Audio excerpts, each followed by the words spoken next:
gonna try to do this. I don't know if this is recording on my phone or through my headset, but that's fine. All right, so obviously you're gonna connect your F1. I'm gonna do it without the grid in the background just because I think it makes it easier for you to be able to see it. So first thing I like to do is just pick a shape.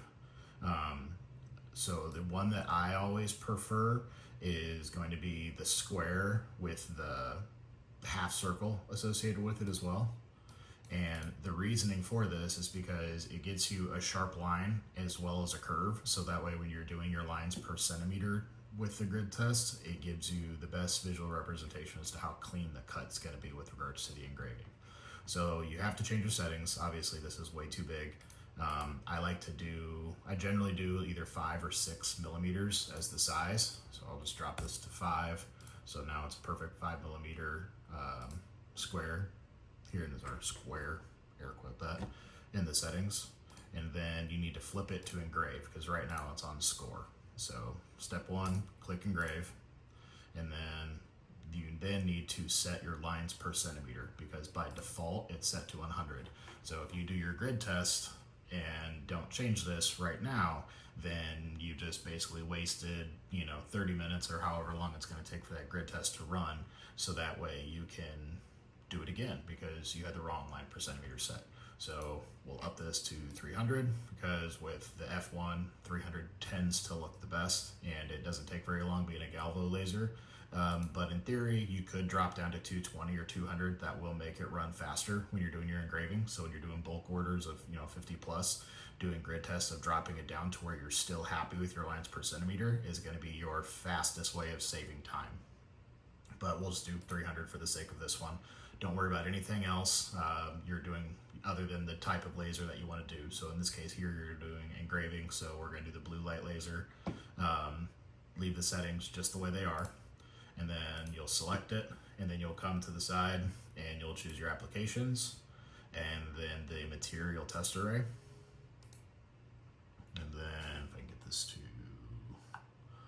focus on that side now, you have your X and Y columns. So obviously X is across the bottom for power, Y is up and down for your speed.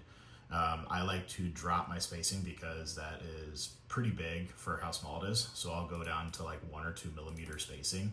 That's really tight and clean. And another reason why I like to go this small with it is if you're doing tumblers that are iridescent underneath, so like the rainbow stainless or gold or black or anything like that, the rainbow ones are burned to get to that temperature, but everything else is a special coating and you may burn through it the more you heat that individual area. So by having these 1 millimeter apart, if it gets too hot in like this bottom left square here, then it may start affecting the color of the one above it as well, since it's isolated and close. So this is just a quick way for me to test to see what's going to get me the cleanest one is by tightening how close they are together. Then you just increase however big you want. So in the case of, if you have no idea at all what your grid test is going to look like array wise, then your best bet is to do it as big as you can. So in this case, we'll just increase it all the way to 20 columns by 20 columns, just make it absolutely huge. This would take forever to run, and honestly, it wouldn't even fit on the F1. So it's just not even worth doing. So if you go to 10, say 10, then this is something obviously that it's very capable of. If you wanted to have X go across as being 20, so that way you have more power options so you can see, then you can do that as well. So why did that work? There it goes. So then you'd have 10 power, 15 power, 20 power, etc. So going across just opens it up. Now, at these speeds, this is never going to work. 10 power at 4,000 millimeters per second, it's not even gonna put dust on the powder coat. It's gonna do absolutely nothing. So cutting this down to an acceptable range is really what you wanna do. So we'll go, say, 10 millimeters per second as our slowest to 500 millimeters per second as our highest. And so then that will change all of these, and it's going to change each of these individually. So now, like this one is being dynamically changed to now 10% power at 500 millimeters per second. This one's 10% power at 446, etc. And so when it gets to all of them, it'll do it that way. Somebody asked me one time to explain it to them like they're 5, and I told them it's like a giant color by numbers. So the color by numbers tells you, oh, I want to paint this square blue. Well, the settings that come from the grid test array tell it the exact same thing, but instead of blue, it's the settings that it needs to do to engrave that individual one as it gets there.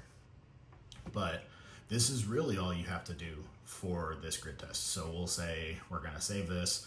Again, pretty much everything, you'll get some marking probably down more in the 10 millimeter per second by 10% power, 15 in the low speeds. Down here you'll get some, but pretty much until about right, this line that I'm drawing with the mouse right here, anything that's in the top left corner really isn't going to show anything. But this is just for the sake of tests and what I like to do, so we'll go with this. Then click done. Once you click done, it's completely done. You can't do anything else with it other than delete it and start over. So I'll click done. Then you can drag it across, move it around, do whatever you need to do. Right now I have it on base plates. We'll switch it to rotary. That way it makes me a little more space you can work with. Now what I like to do, like you'll see here, like each of these here is your individual one. So here's this 100% power at 10% speed. And then you've got, this one. This one here is 77% power at 10 millimeters per second speed, etc. So it's built you out an entire grid, and then each one it'll tell you the exact settings that you want to do when it comes time to in grid. But I like to use my tumblers as much as I can. So like here's one for an example for my S1. So you can see I've got grid tests absolutely everywhere. And I did circles on this one because that was a shape that I was really struggling with for my lines per centimeter. But I will take certain parts off, or I will tighten the actual like spacing between my grid. This is not focusing. Between my actual grid and the metrics or the settings, the setting numbers. And then I usually add in my lines per centimeter because for whatever reason it doesn't like to put it there. All right, so back to this. What I'm saying is I will click on the grid itself, and then I'll ungroup the entire thing. And then what you can do is then scroll all the way down to the bottom. And if you wanted to delete this, meaning the score, sorry, I should have not just done that. When I scrolled to the bottom, it was to grab the speed, power, and the title at the very top. So here you'll have my speed and power, the score itself. So if I wanted to delete this, I could just click on it, delete the entire thing, adjust the settings, etc. But the settings are fine.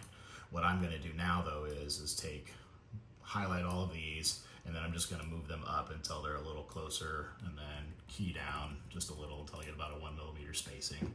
And then likewise, the same thing with this one. Just going to move it over until it's touching, and then tab over on my keypad slowly. That way, just to give it just a little bit of a gap. I know it's speed and I know it's power, so I don't usually keep those. I usually delete them. Like again, it's to save space, so that way when I get to doing the actual tumbler itself, if I need to run another grid, I have more space to do it. I obviously know this is being done on the X1, or on the F1 I mean, sorry, and I also know that it's being engraved, so I don't really care about what that tells me, so I delete that as well. But usually what I'll do is save those because they are words that you can change, and you can just come in here and double click it, and then I'll do the LPC, so lines per centimeter. So I'll do LPC 300, and then I'll take that and I'll drag it down here, and then I make it as small as possible, so that way it's still not taking up a ton of space, but I can then read it still afterwards. So like something like this usually works for me. That way it's just filling up the void, but it's still within the framed outline of the actual grid itself. And then that's it. So then you can take the entire thing, group it, rotate it 90 degrees, and then line it up, and then put it on the rotary chuck and let it roll.